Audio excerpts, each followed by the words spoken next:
Barry White n'était pas seulement un chanteur, il était la véritable incarnation sonore du romantisme. Avec des succès comme Can't Get Enough of Your Love, Babe et You're the First, the Last, My Everything, il est devenu une icône culturelle, sa voix de velours définissant l'amour pour toute une génération. Mais derrière les disques d'or et les concerts à guichets fermés se cachait un homme parti de presque rien, qui a dû se battre pour s'élever avant d'affronter le chagrin, la maladie et des conflits familiaux qui ont assombri ces dernières années.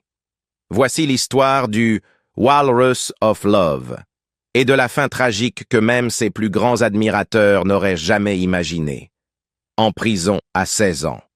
L'histoire de Barry White ne commence pas dans un studio d'enregistrement, ni sous les projecteurs, ni même avec la voix lente et veloutée qui allait devenir sa signature. Elle commence à Galveston, au Texas, en 1944, dans un foyer modeste et incertain. Il naît Barry Eugene Carter, premier des deux fils de Sadie Marie Carter et Melvin A. White. Son père refuse d'épouser Sadie en apprenant qu'elle est enceinte, un rejet qui marquera profondément la perception qu'a Barry de la famille. Pour compliquer les choses, Melvin était déjà marié à une autre femme, ce que Sadie ignorait. Sadie donne à Barry son nom de famille, Carter. Mais lorsque Melvin voit l'acte de naissance, il barre Carter et inscrit son propre nom, White. Un geste symbolique qui ne change rien dans la réalité. Melvin reste absent de la vie de Barry. Le garçon grandit sans lui dans le quartier de Watts, au sud de Los Angeles, un environnement marqué par la pauvreté, les opportunités limitées et la présence constante des gangs. Sadie, femme pieuse, travaille dur pour éloigner ses fils des ennuis. Elle remplit la maison de musique, non pas de rhythm and blues des rues, mais de compositions classiques de Beethoven, Mozart et Tchaïkovski. Le premier amour de Barry est le piano, qu'il apprend en reproduisant ce qu'il entend sur les disques de sa mère. À 10 ans, il chante déjà dans la chorale de l'église. Le dimanche, sa voix s'élève dans les hymnes, mais le reste de la semaine est tout autre. En dehors des murs de l'église, Watts est un endroit où les enfants grandissent vite. À 10 ans, Barry fait déjà partie d'un gang local. Il n'est ni le plus grand ni le plus rapide, mais il est audacieux, et cela le rend utile. L'école devient une cause perdue. Ses notes chutent et les professeurs voient peu de potentiel en lui. Les bêtises se transforment en délits mineurs, puis en crimes plus sérieux. À l'adolescence, Barry est profondément ancré dans la vie de rue. À 16 ans, il commet le crime qui changera sa vie, le vol de pneus de Cadillac d'une valeur de 30 000 $, l'équivalent d'environ 320 000 $ aujourd'hui. Les Cadillacs sont prisés sur le marché noir du quartier. Leurs pneus sont les plus recherchés. Barry et son équipe sont arrêtés et l'ampleur du vol garantit une lourde peine. Il passe 4 mois à la prison du comté de Los Angeles. C'est dans cette cellule étroite et résonnante qu'apparaît la première étincelle de transformation. Un jour, la radio diffuse « It's Now or Never » d'Elvis Presley. Barry dira plus tard qu'entendre la voix de Presley à cet instant l'a bouleversé. Quelque chose, dans cette chanson, lui a fait voir au-delà des gangs, au-delà du crime, au-delà du simple instinct de survie. J'avais 3 options, racontera-t-il plus tard dans The Barry White Story. Rester là et accepter la vie de prisonnier, me suicider ou me lever et essayer de faire quelque chose de ma vie, j'ai choisi la 3e option. À sa sortie, il tente de marcher droit, mais les ennuis ne l'ont pas encore lâché. Peu après, Barry est de nouveau arrêté, cette fois pour tentative de meurtre. L'accusation est grave. Un homme a été battu jusqu'au coma et Barry est suspecté. Il passe 15 jours derrière les barreaux avant que la victime présumée ne se réveille et affirme à la police que Barry n'y est pour rien. Toutes les charges sont abandonnées, mais cette accusation laisse des traces. La voix de Barry s'est approfondie de manière inattendue vers 13 ou 14 ans, passant presque du jour au lendemain d'un timbre juvénile à un baryton profond, celui-là même qui le rendra célèbre. « Ma mère a pleuré », confiera-t-il à Conan O'Brien des décennies plus tard. Elle savait que son petit garçon était devenu un homme. À l'époque, pourtant, Cette voix n'était pas un billet pour le succès, juste une autre manière de se faire remarquer dans la rue. À 18 ans, l'avenir de Barry reste incertain. Le jour de son anniversaire, le premier jour de ce qui aurait dû être son année de terminale, il sèche les cours et marche jusqu'à Hollywood. Il s'arrête devant le siège de Capitol Records et reste là des heures, observant l'effervescence du milieu musical. Il ne sait ni lire ni écrire la musique, mais il sait qu'il veut faire partie de ce monde. « Je suis tombé amoureux de l'industrie musicale cette nuit-là », dira-t-il. « C'était mon signal d'alarme. » Le prochain tournant arrive vite. Peu après sa sortie de prison, un ami l'invite à une séance d'enregistrement. C'est sa première fois dans un studio professionnel et il est fasciné. Les consoles, les micros, le bourdonnement créatif. « J'étais accro », racontera Barry. « À partir de ce moment, je savais que je devais aller à Hollywood. Mais le chemin est encore semé d'embûches. Il n'a pas de diplôme au-delà de la seconde, pas d'emploi stable et aucun contact dans le milieu. Mais il a survécu à la rue, à la prison et à ce désespoir qui brise tant de jeunes avant même qu'ils ne deviennent adultes. La prison lui a donné, paradoxalement, ce dont il avait le plus besoin, la confiance en lui. Quand ils ont ouvert la cellule et m'ont dit que je pouvais enlever cet uniforme, je suis sorti avec une énergie nouvelle, dira-t-il. J'ai ressenti le plus puissant des sentiments, la confiance. Fragile, certes, mais suffisante. Peu à peu, Barry s'éloigne de son ancien entourage. L'église, autrefois refuge, redevient un espace de création. Il joue du piano et de l'orgue, chante et aide même à diriger la chorale. La discipline musicale lui offre ce que la rue ne pourra jamais donner, un avenir qui ne se termine ni en cellule, ni dans un cercueil. Il fait aussi un choix symbolique sur son identité. Né Barry Eugene Carter, il a grandi avec le nom de sa mère. Mais au moment d'entrer dans le monde de la musique, il décide d'utiliser le nom Barry White, reprenant le patronyme du père qu'il avait abandonné. Un geste à la fois de défi et de destin, et qui, pensait-il, sonnait comme le nom d'une star. Des années plus tard, Barry parle de sa jeunesse avec franchise. Il ne l'édulcore pas et n'évite pas les violences ni les erreurs. Je faisais partie d'un gang. On cambriolait des maisons, on volait des voitures, on affrontait d'autres gangs. J'aurais pu finir mort ou en prison à vie, admet-il. Mais ce coup de semonce, les pneus de Cadillac, la cellule, la fausse accusation de meurtre, est devenu la lame tranchante qui l'a libéré de son passé, de la cabine de production au symbole sexuel. La carrière de Barry White n'a jamais été une ascension fluide vers la gloire. Au début des années 1960, Barry enregistre plusieurs singles, une demi-douzaine au total, sous son propre nom et avec des groupes comme les Upfronts, les Atlantic et les Majestic. Aucun ne parvient à entrer dans les classements.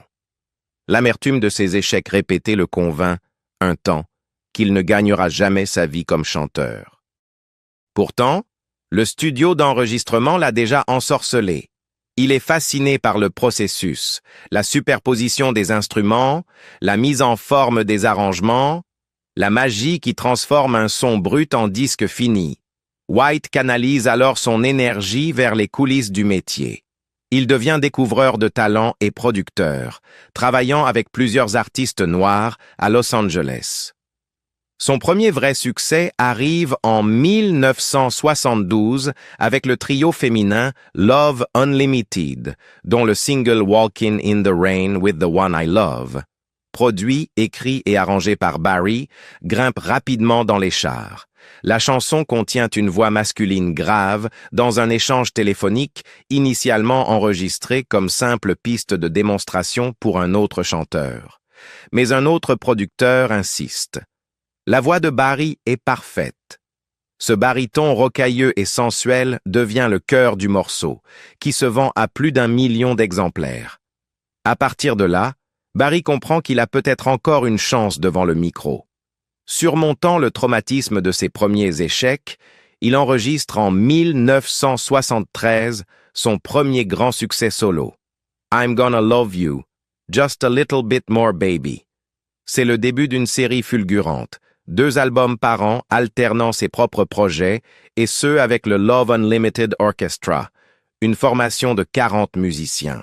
En 1974, cet orchestre décroche un numéro 1 avec l'instrumental somptueux Love's Theme. Ironie du sort, son premier tube vraiment indestructible ne contient aucune voix. L'attrait de Barry White est unique à l'époque. Il n'est pas considéré comme un bel homme au sens classique.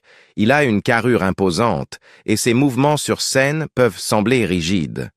Mais sa voix est magnétique. Elle dégage une intimité sensuelle qui transcende le physique, une qualité qui fera de lui un sex symbol inattendu. Sa musique mélange funk, disco, sophistication Motown, ampleur orchestrale du Philly Sound et énergie brute de Stax. Au milieu des années 1970, il est incontournable sur les pistes de danse et les radios nocturnes, aux côtés de Donna Summer, Marvin Gaye, Al Green et Isaac Hayes, dans une vague musicale sensuelle. Pourtant, la popularité commerciale ne s'accompagne pas de reconnaissance critique. Les Grammy Awards l'ignorent à plusieurs reprises. En 1974, lorsque Bette Midler remporte le prix de la révélation de l'année à sa place, il critique publiquement l'Académie. Ce fut le début de décennies de relations tendues. White ne gagnera un Grammy qu'en 2000. Puis arrive le contre-coup contre le disco. Le slogan « Disco Sucks » devient un cri de ralliement et la soul luxuriante et érotique de Barry en subit les effets. Ce qui était célébré la veille est soudain jugé dépassé ou kitsch. Au début des années 1980, son élan commercial s'essouffle. Il quitte CBS, frustré par ce qu'il considère comme une promotion insuffisante, et sort pendant plusieurs années des albums qui passent inaperçus. Son retour commence à la fin des années 1980 et au début des années 1990 par des voix inattendues. Des collaborations avec Quincy Jones, Tina Turner et d'autres le présentent à un nouveau public. La télévision joue un rôle crucial. Sa participation à The Simpsons et sa présence récurrente dans Ally McBeal commencent comme des clins d'œil ironiques à la pop culture, mais se transforment vite en véritable renaissance. Les compilations de ses succès des années 1970 se vendent par milliers. Barry sait jouer avec son image. Sur Late Night with David Letterman, il interprète le top 10 des mots qui sonnent romantiques lorsqu'ils sont prononcés par Barry White, prouvant que n'importe quoi, aussi banal soit-il, prend une tournure sensuelle filtrée par sa voix. C'est à la fois une plaisanterie et une vérité. Sa carrière a débuté à une époque de discrimination raciale ouverte.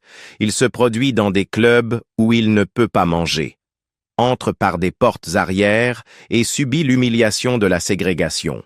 Le producteur Kenny Gamble se souviendra plus tard des indignités endurées par Barry sur la route dans les années 1960. Mais ces expériences renforcent sa détermination et ajoutent un poids émotionnel à son travail. Lorsqu'il est intronisé au Dance Music Hall of Fame en 2004, le répertoire de Barry est devenu intemporel. Des titres comme Never, Never Gonna Give You Up, Can't Get Enough of Your Love, Babe, You're the First, The Last, My Everything et Let the Music Play ne sont pas seulement des chansons. Ce sont des repères culturels. Sa vie personnelle s'entremêle à sa musique. Avec Gloden James, membre de Love Unlimited et qui devient sa deuxième épouse, il partage à la fois romance et collaboration artistique. Un soir, après une dispute avec Glodian, Barry entre dans la cuisine et écrit « Can't Get Enough of Your Love, Babe ». La chanson devient l'un de ses plus grands succès. « J'ai touché 37 000 $, se souvient-il. Je suis allé en studio et j'ai enregistré seulement 5 titres, 2 d'un côté, 3 de l'autre. Un rappel de l'ère des albums où les disques étaient pensés en 2 moitiés équilibrées. En 1977, Barry part en tournée internationale, incluant un concert au Luna Park de Buenos Aires, accompagné de musiciens du Teatro Colón. Mais au milieu des années 1980, le déclin du disco et l'évolution des goûts musicaux le font paraître démodé. Il insiste pourtant sur le fait qu'il ne s'est jamais retiré, même durant les périodes calmes. La carrière de Barry est un cycle de hauts et de bas, rejet initial, tube marquant, mépris des critiques, effondrement commercial, puis retour improbable. À travers tout cela, il garde la conviction que la musique peut être une force de lien, d'intimité et même de guérison. « Je vois un monde de beauté et de perfection », disait-il, et j'essaie, à travers ma musique, de partager ce que je vois. Je veux aider à rendre cette planète meilleure, à s'aimer les uns les autres et à procréer. 150 cigarettes par jour, des reins défaillants et un adieu silencieux. À la fin des années 1990, la carrière de Barry White connaît un retour triomphal. Son album Staying Power, sorti en 1999, lui vaut 2 Grammy Awards l'année suivante, une reconnaissance tardive d'une industrie qui l'avait si souvent ignorée. Mais derrière l'éclat de ses victoires professionnelles, sa santé s'effondre. Des années d'excès, fumer jusqu'à 150 cigarettes par jour, lutter en permanence contre une obésité qu'il a parfois vu dépasser les 170 kilos et un régime alimentaire fait d'excès, avaient laissé des traces profondes. Lors de ses dernières apparitions publiques, la présence scénique autrefois imposante semblait amoindrie. Ses mouvements étaient lents, sa posture rigide, et l'énergie qui avait autrefois rempli les salles de concert paraissait s'être évaporée. Le géant sensuel dont la voix avait séduit le monde luttait désormais pour respirer. Ses reins commencèrent à faiblir, conséquence d'une hypertension de longue date, et à la fin de 2002, il fut hospitalisé. La dialyse devint une routine implacable, le maintenant en vie en attendant une greffe que les médecins craignaient de ne jamais voir arriver. Puis, en mai 2003, son état s'aggrava brutalement. Un caillot sanguin provoqua un grave accident vasculaire cérébral, paralysant le côté droit de son corps et altérant sa parole. Ce fut le coup final porté à sa carrière de chanteur, le forçant à une retraite totale. Dans les semaines suivantes, il subit de multiples crises, son corps s'affaiblissant plus vite que quiconque ne l'avait imaginé. Amis et proches se souviennent que, même durant ces derniers mois, Barry essayait de conserver son sens de l'humour, parlant de musique, d'amour et de la joie que ses chansons avaient apporté aux gens. Mais en privé, le déclin était déchirant. Celui qu'on surnommait le Walrus of Love, dont la voix avait été un symbole de vitalité et de séduction, était désormais cloué dans un lit d'hôpital, dépendant des machines, son profond baryton réduit à des murmures. Le 4 juillet 2003, jour de la fête de l'indépendance aux États-Unis, Barry White meurt au Cedars-Sinai Medical Center de Los Angeles des suites d'une insuffisance rénale. Il n'avait que 58 ans. La nouvelle secoua le monde de la musique. Même si ses problèmes de santé étaient connus, la brutalité de sa disparition surprit. Conformément à ses vœux, il n'y eut ni tombe, ni pierre tombale pour que les fans puissent s'y recueillir. Ses cendres furent dispersées dans l'océan Pacifique par son grand amour, Glowden White, lors d'une cérémonie privée en présence de proches, dont Michael Jackson. Un adieu aussi discret que sa voix avait été puissante, un lâcher-prise silencieux dans l'immensité de la mer. Une fortune de 20 millions de dollars qui déchira sa famille. L'image publique de Barry White baignait dans le romantisme, cette voix grave et mielleuse, ces arrangements orchestraux somptueux, cette inépuisable succession de ballades d'amour. Mais derrière cette aura de séduction se cachait une vie personnelle marquée par les turbulences, les chagrins et des conflits juridiques amers qui lui ont survécu. Son premier amour arrive tôt. Adolescent à Los Angeles, Barry tombe amoureux de Mary, son amie d'enfance. À 16 ans à peine, le couple a déjà 2 enfants. À 19 ans, il se marie et dans les années qui suivent, accueille 2 autres enfants. Mais la pression d'une carrière musicale naissante, combinée aux contraintes de la vie familiale, devient trop lourde. En 1969, à seulement 25 ans, Barry et Mary se séparent, puis divorcent. Au début des années 1970, la carrière de producteur de Barry le met en contact avec le trio féminin Love Unlimited, dont le succès bouleversera aussi sa vie privée. L'une de ses membres, la glamour et incisive Gloden James, séduit Barry par son style, sa voix et sa confiance en elle. Alors que son mariage avec Mary touche à sa fin, lui et Gloden se rapprochent. Ils se marient en 1974, ont 4 enfants ensemble et sortent même un album en duo, Barry and Gloden, en 1981. Mais ce couple de contes de fées n'est jamais aussi parfait qu'il n'y paraît. Gloden découvre finalement que l'affection de Barry n'est pas exclusive. L'infidélité pèse sur leur relation et, en 1988, ils se séparent sans jamais divorcer légalement. Ce détail, anodin à l'époque, allait plus tard décider du sort de la fortune de Barry White. À sa mort, on estime sa succession à environ 20 millions de dollars. N'ayant jamais modifié son testament, Gloden, toujours légalement son épouse, devient l'exécutrice et l'héritière légitime. Presque immédiatement, une tempête de procès éclate. Sa compagne de longue date au moment de son décès, Catherine Denton, affirme qu'il lui avait promis de subvenir à ses besoins ainsi qu'à ceux de leur fille en bas âge. Mais des tests ADN révèlent que l'enfant n'est pas le sien, privant Denton de toute revendication légale. Il y a aussi Denise Donnell, née en 1962 d'une liaison adolescente de Barry avec Gurta Allen. Elle ne découvre que Barry est son père qu'en 1988. Après quoi il l'accueille dans la famille et l'aide à changer son nom de famille en White. Mais en 2016, plus d'une décennie après la mort de Barry, Denise poursuit Gloden en justice, affirmant avoir été privée de soutien financier et exclue des réunions familiales. Son nom n'apparaissant pas dans le testament, sa plainte est rejetée. La bataille judiciaire la plus amère vient du premier cercle familial de Barry.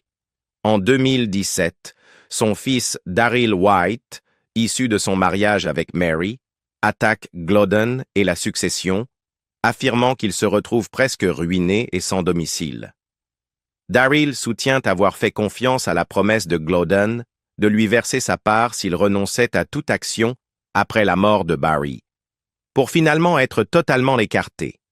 Il affirme aussi qu'elle lui a refusé l'accès au testament de son père. En dehors des tribunaux, la vie personnelle de Barry dans ces dernières années est tout aussi compliquée. Sa relation avec Catherine Denton aurait provoqué de profonds conflits avec certains de ses enfants. Alors que sa santé se détériore en raison d'une insuffisance rénale et d'une hypertension, ces tensions s'aggravent. Après son AVC, largement alité, Barry aurait été empêché de voir certains membres de sa famille. Barry White, l'homme dont les chansons avaient accompagné tant d'histoires d'amour, laisse derrière lui une famille déchirée par les disputes sur l'argent, la loyauté et l'héritage.